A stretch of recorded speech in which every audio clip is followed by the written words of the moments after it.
The sharp tear of fabric sliced through the quiet like a gunshot.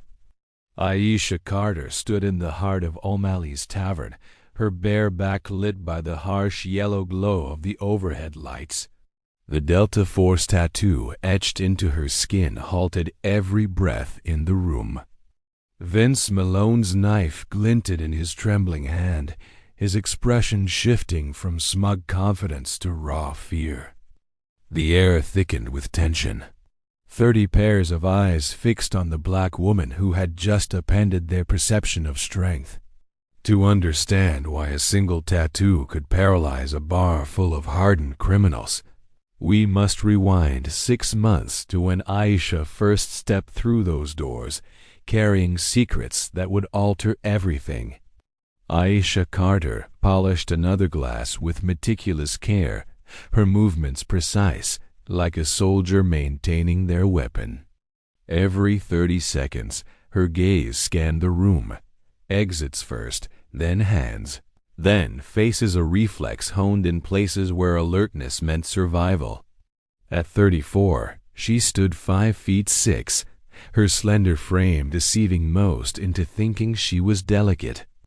Few noticed how she kept her back to a wall, or how her fingers instinctively found the balance of every object she held. Patrick O'Malley, watching from behind the cash register, saw something in her quiet demeanor that civilians could never grasp. The 65-year-old Vietnam veteran had hired her 6 months ago without prying, knowing some histories were told in scars, not stories. O'Malley's tavern was unremarkable scuffed wooden tables, worn leather stools, and a jukebox stuck on the same 20 songs. For Asha, the tiny room above the bar was her sanctuary, a refuge from a world unsure how to handle damaged warriors. Every night, she jolted awake at 3:17 a.m., the phantom heft of her M4 carbine pressing into her shoulder, the sharp scent of scorched metal flooding her senses. Her hand reached for where her rifle sling once hung, finding only the raised scars of old wounds. She'd learned to stifle her cries into her pillow, sensing her breaths with distant traffic until the desert faded into suburban normalcy. The summer heat pressed against the tavern's windows, yet Aisha wore long sleeves every shift, concealing the narrative on her skin.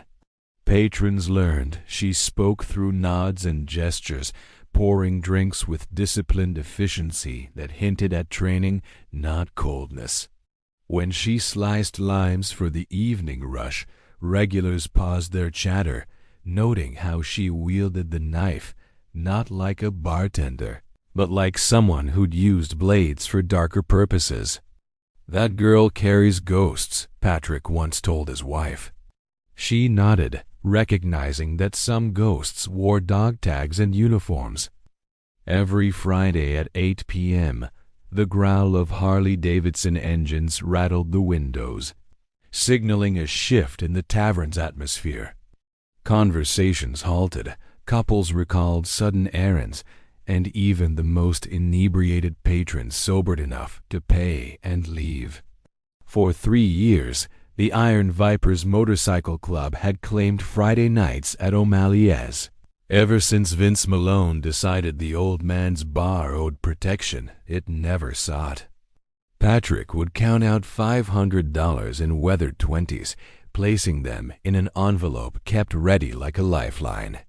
Aisha watched this ritual from behind the bar, her jaw clenched but her hands steady, knowing survival sometimes meant avoiding certain fights. Last week had tested that restraint when Vince dragged Eddie Wong from his electronics shop 2 blocks away, demonstrating the cost of shortchanging protection fees. Aisha had been hauling trash when she heard Eddie's cries, saw Vince's boot slam into his ribs while his crew laughed and recorded it. Her body tensed, instincts urging action, but she forced herself to turn away, reminding herself why she couldn't risk exposure. The guilt of that choice burrowed deep, another scar to her collection. That night, as she bent to grab a shattered bottle, her collar slipped, revealing the jagged scar along her jaw, a relic from Helmand, usually hidden by carefully styled hair. Now, the roar of motorcycles drew closer, and Aisha felt the familiar tightness in her chest, the hyper-awareness that had kept her alive in Afghanistan now making her hands tremble as she arranged bottles. Patrick's weathered fingers shook as he prepared the envelope, their eyes meeting across the room, two soldiers from different wars sharing the same burden. Something felt off tonight, though Aisha couldn't pinpoint it. The air tasted sharp, like blood or gunpowder, and her gut screamed warnings she'd learned never to dismiss. What was coming would shatter 6 months of carefully crafted invisibility. But Aisha didn't know that yet. All she knew was her hands had steadied, and that felt dangerously ominous. 8 Harley-Davidsons roared into the lot like a mechanized storm, their chrome pipes snarling at the quiet night. Vince Malone dismounted first, 6'1" of sculpted malice clad in leather and denim, his arms inked with tattoos that spoke of violence lived, not merely drawn. He kicked the tavern door open with enough force to splinter the wood, relishing how conversations died and eyes dropped to study drink rings. Behind him, Rico Hound Alvarez and 4 other iron vipers formed a wall of menace, turning the cozy bar into a cage. Vince's scarred knuckles popped as he flexed them, the sound like snapping twigs, making Patrick flinch from across the room. "Well, well, Patrick." Vince's voice dripped with casual cruelty, honed by a life without consequences. He flipped a chair backward and straddled it like a king, his gaze sweeping the room with predatory glee. "Business looks solid tonight. Real solid. Which means you've been holding out on me, old man." Patrick's hands trembled as he slid the envelope across the bar $500 that felt like blood money. "That's everything we agreed on, Vince. Same as always." But Vince wasn't here for agreements tonight. He craved power, the intoxicating tang of fear that flavored every exchange. "Agreements change, Patrick. Times are tough. My boys need more. $800 a month, starting now." The words tightened around Patrick's throat like a noose. "Vince, please." "I can't." The slap came swift, Vince's palm cracking against Patrick's cheek, snapping his head sideways. Rico's laugh grated like grinding gears as the other bikers spread through the bar like a plague, knocking over drinks and grinding napkins into the floor with muddy boots. Vince snatched a beer from a nearby table, pouring it deliberately onto the floor, his eyes locked on Patrick. "Clean it up," he ordered. But his gaze shifted to Aisha, who'd stepped forward with a bar towel. "Well, hello there. Didn't know Patrick kept pets." Aisha moved with measured precision, kneeling to mop up the beer while subtly positioning herself between Vince and Patrick. Her movements were too fluid, too calculated, and Vince noticed. "What's your name, girl?" The racial slur he nearly spat lingered in the air, toxic and unspoken. Aisha didn't answer, just kept cleaning, her silence a strategy, not surrender. Vince's boot pressed onto her hand, pinning it to the floor. "I asked you a question. You deaf and dumb?" Aisha stayed silent, though the tendons in her neck tightened like steel cables. Patrick tried to stand, blood dripping from his split lip. "Her name's Aisha. She just works here, Vince. Leave her be." What makes an elite warrior so lethal? Their patience, their endurance, their ability to pick the perfect moment to act.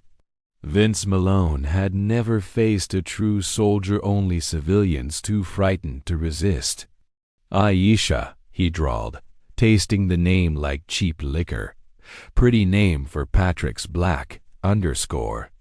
The slur landed like a bomb, but Aisha's only reaction was a slight clench of her jaw.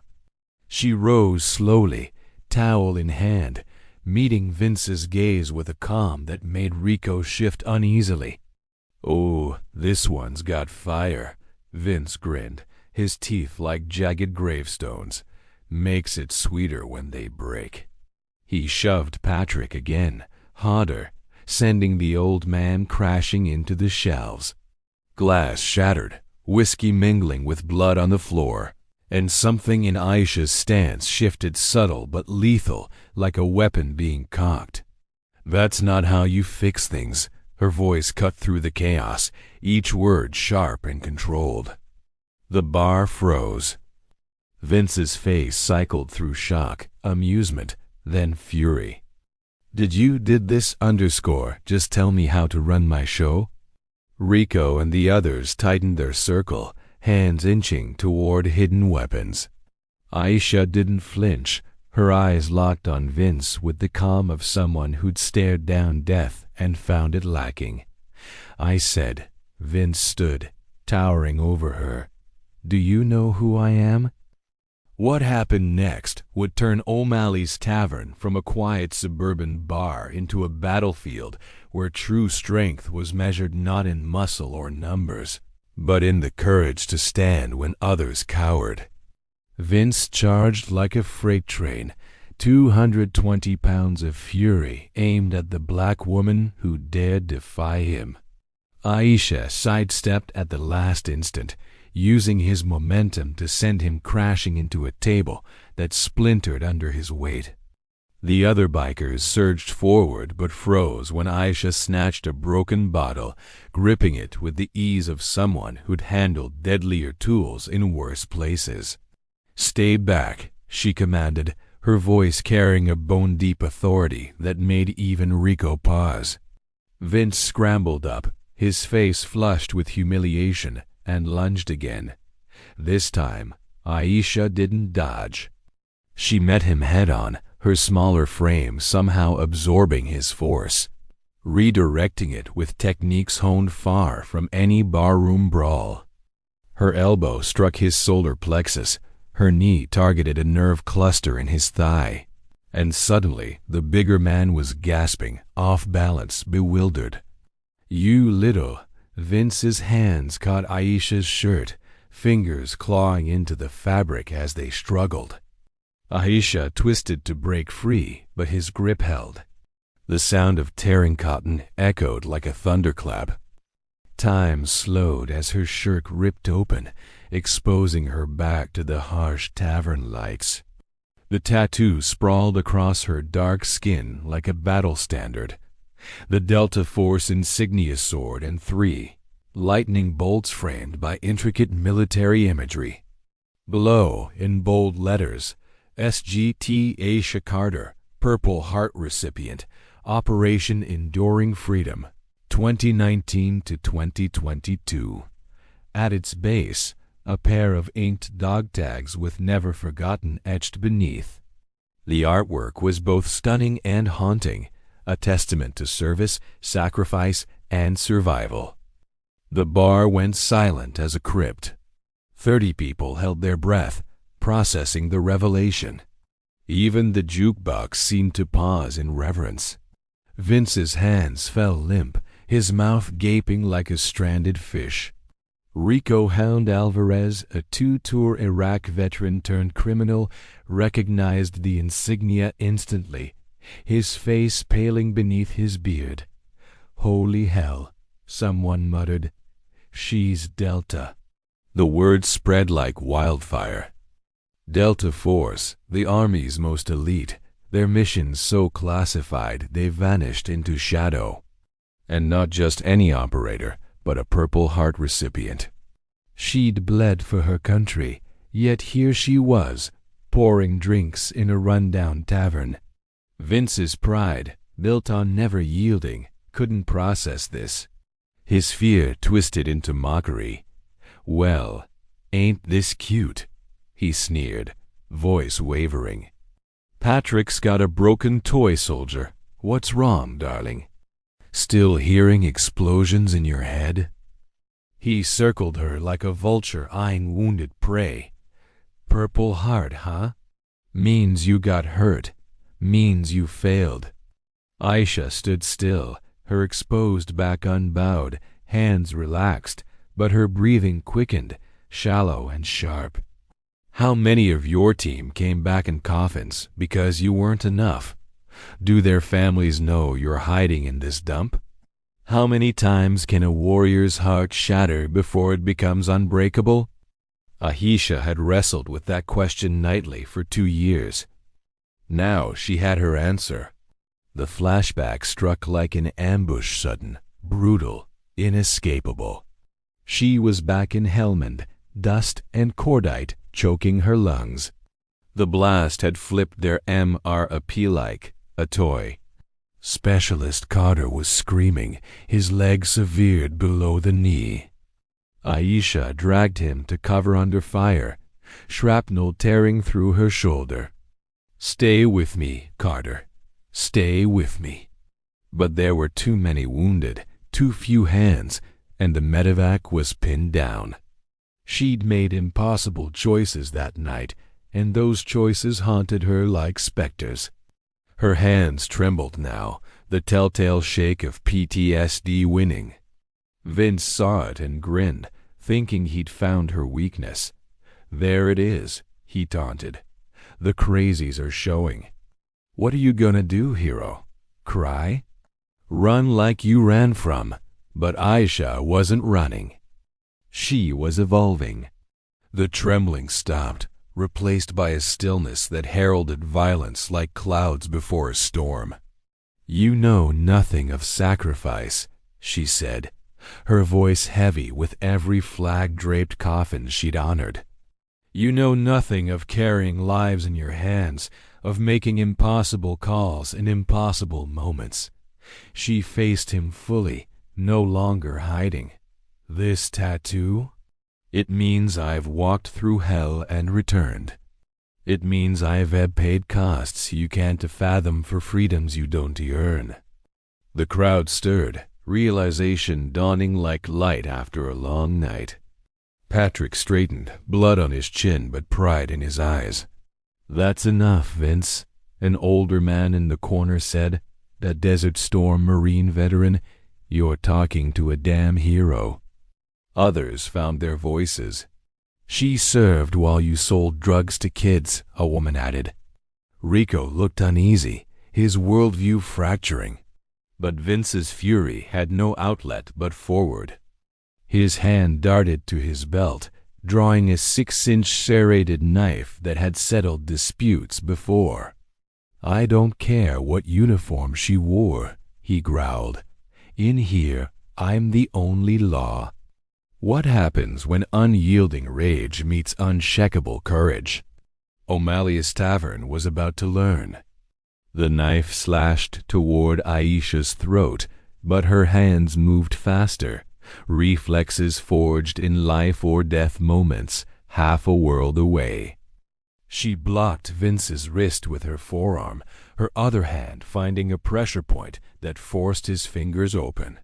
The knife hit the floor as Aisha flowed through the motion, flipping him over her hip in a move her combat instructor would have applauded. Vince crashed down, air driven from his lungs. Before he could recover, Aisha had him in a control hold measured, not cruel.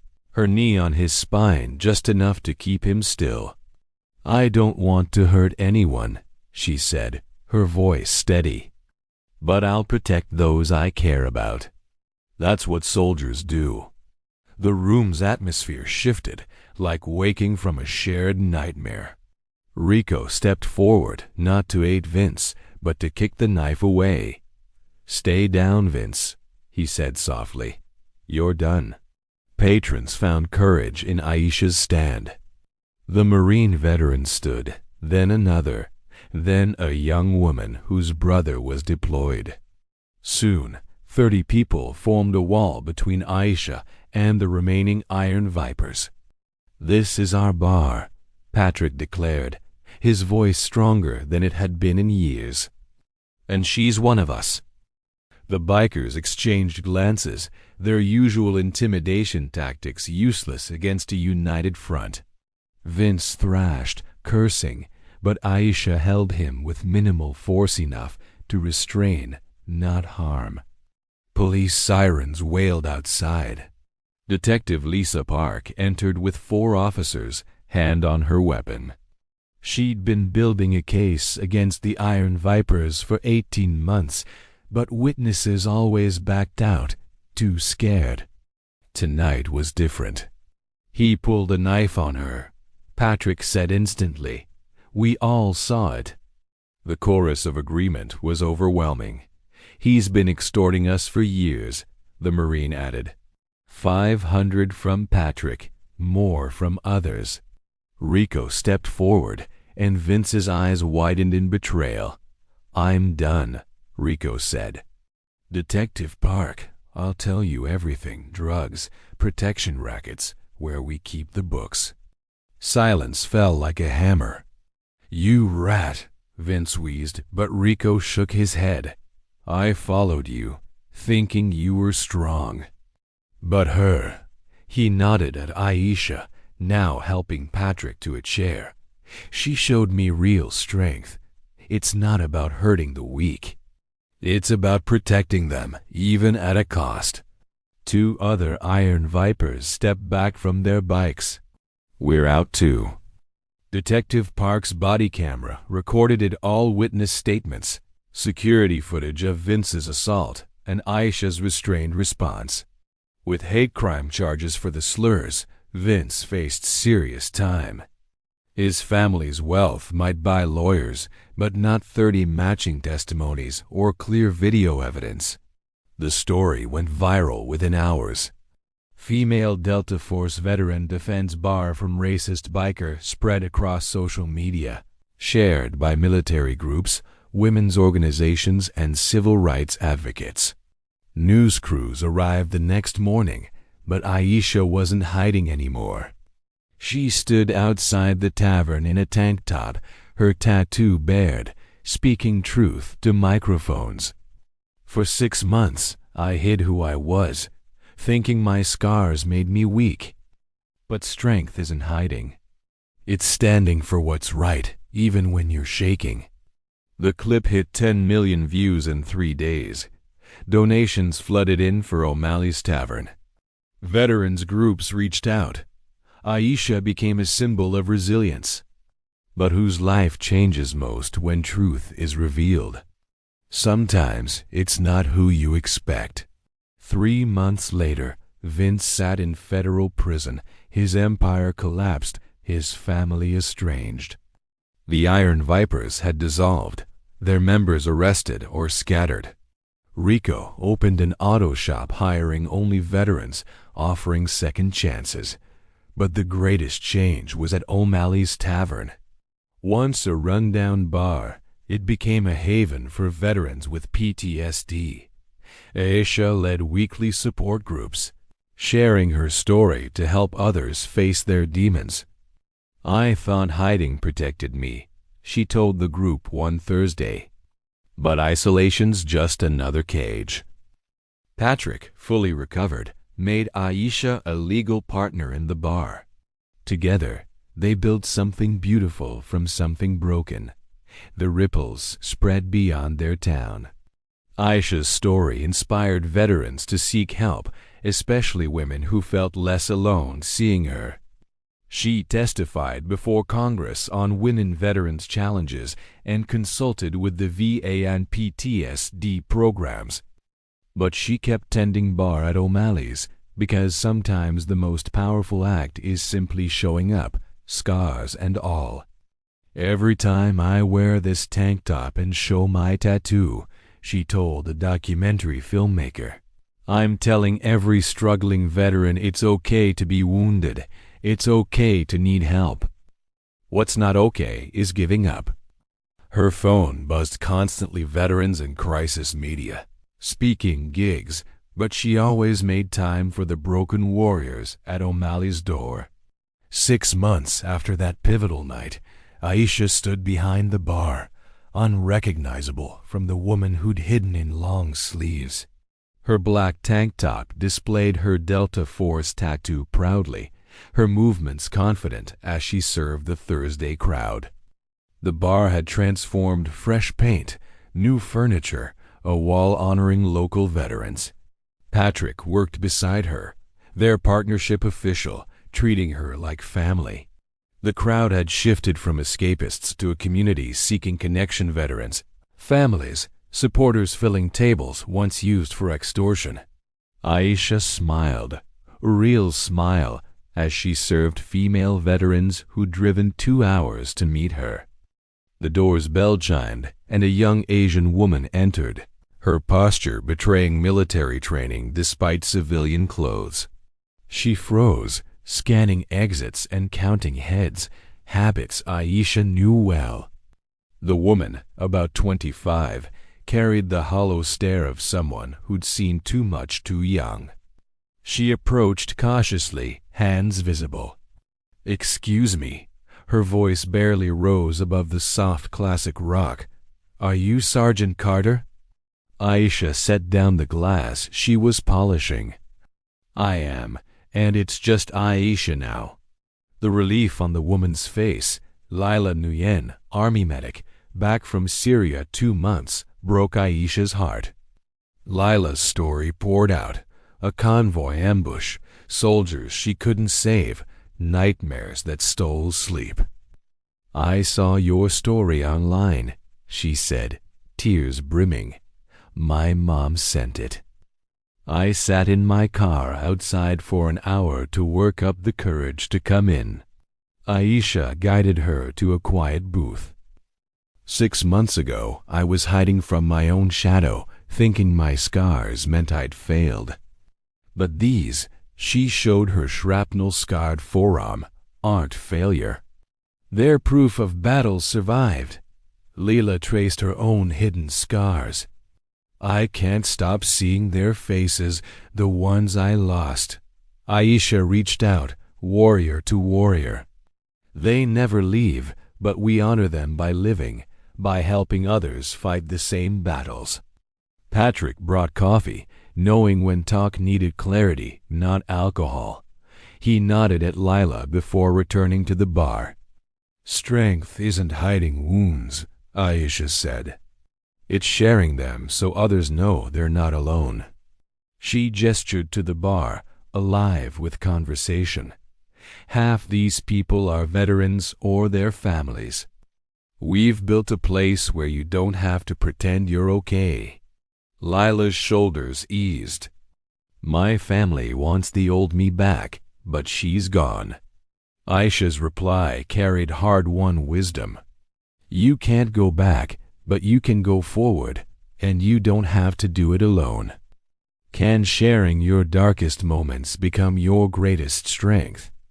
Aisha had found that truth and was passing it on. O'Malley's Tavern had become a national story, its model spreading to 12 cities with Aisha consulting remotely. Rico's auto shop thrived, employing 15 veterans. Even former Iron Vipers found redemption through community service. But the real change was in the small moments: veterans sleeping without nightmares, families reconnecting, survivors mentoring others. Detective Lisa Park, now a regular, entered with a grin. "Aisha, the VAA approved the grant. O'Malley's model is going national." The bar erupted in cheers. Patrick's hand rested on Aisha's shoulder, proud and steady. "From one act of courage," Park said, "you've sparked a movement. They want you as national coordinator." Lila, listening, looked at Aisha in awe. "You did this."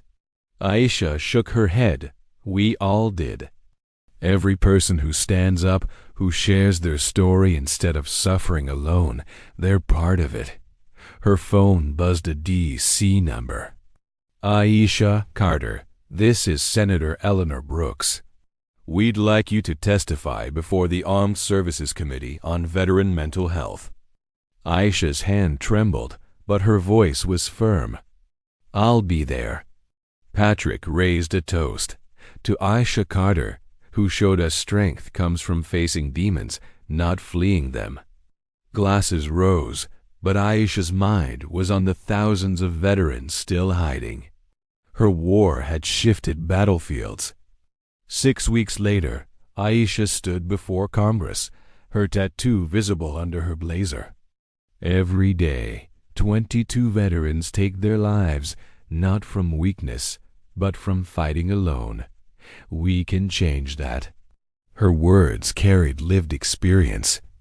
Behind her sat Patrick, Lila, Rico, and others transformed by her courage. The committee listened as she outlined a national program based on O'Malley safe spaces in communities where veterans already gathered. We don't need more data. We need connection, understanding, and the courage to show our scars. The proposal passed unanimously. Flying home, Aisha reflected on her journey from the night Vince tore her shirt to this moment. The woman who hid in long sleeves was gone, replaced by one who saw vulnerability as strength. O'Malley still needed her on Thursdays, as vital as any testimony. Change happened one story at a time, one moment of courage building on another. Lila now co-led support groups, paying forward what she'd received. New faces arrived weekly, carrying invisible wounds, finding hope in a suburban bar where a tattoo once stopped time. The final image was simple yet profound. Aisha behind the bar, tattooed and bared, surrounded by people she'd helped who were now helping others. Above the door, a new sign, O'Malley's Tavern. Veterans welcome, safe space. No one fights alone. Sometimes, the greatest revolutions start not with armies or governments, but with one person refusing to hide their truth. Aisha's phone buzzed another veteran in crisis, another chance to turn pain into purpose. "This is Aisha," she answered. "You're not alone. Let's talk." The cycle continued, each act of courage rippling outward, touching lives for generations. True strength, Aisha had learned, wasn't in battles won, but in helping warriors find their way.